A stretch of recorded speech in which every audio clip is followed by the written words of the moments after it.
So I have to ask all of you, we're in a crypto bear market right now. How has this impacted your businesses? And don't say it hasn't, because I know it has to some extent. Even if it means just changing, the focus of what you guys are doing. So we're using this as an opportunity to continue to build. So we haven't backed off of our strategy at all in terms of building bridges between traditional finance and crypto.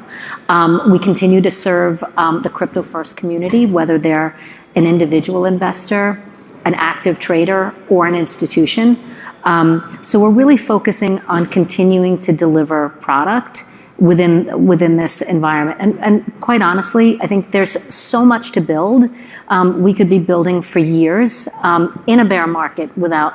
Are there new areas that new growth areas for you guys that you're looking at, like OTC trading? So constantly. So we, one of the tacks that we actually made, we noticed that the growth of OTC trading was pretty impressive. Mm-hmm. And while we had intentions of building OTC, we actually kind of fast-tracked that. So we'll most likely be launching our OTC product next week. And we're looking forward to offering that to clients as well. So we found that OTC was becoming a de facto on-ramp to some institutions as well. Mm-hmm. So, what about you, Joey? For us, I mean, the main thing it's affected is we've seen a huge increase in people interested in investing in venture capital, mm-hmm. as opposed to the underlying cryptocurrencies, mm-hmm.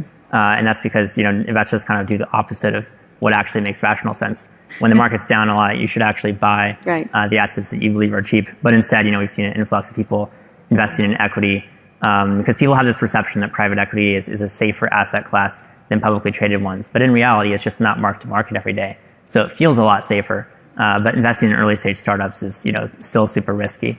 Yeah. Yeah, there are a couple of articles out in the last few weeks. One was Andreessen Horowitz, and the other one was Pierre Rochard. And there's a debate going on. Should institutional investors move towards the venture capital or the underlying? So a little bit to your point. So I would recommend that highly. There's a big debate going on right now about that. Yeah. And the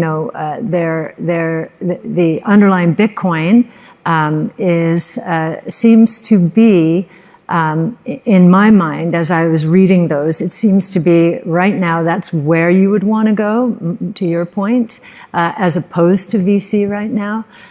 We don't know these native currencies. We don't know what the velocity, you have to be a student of economic policy and monetary policy. We don't know what the velocity of some of these native currencies associated with these digital service projects is going to be. It could be infinite and everything could back up into Bitcoin as the reserve currency. So that's something really to work, to think about and work through.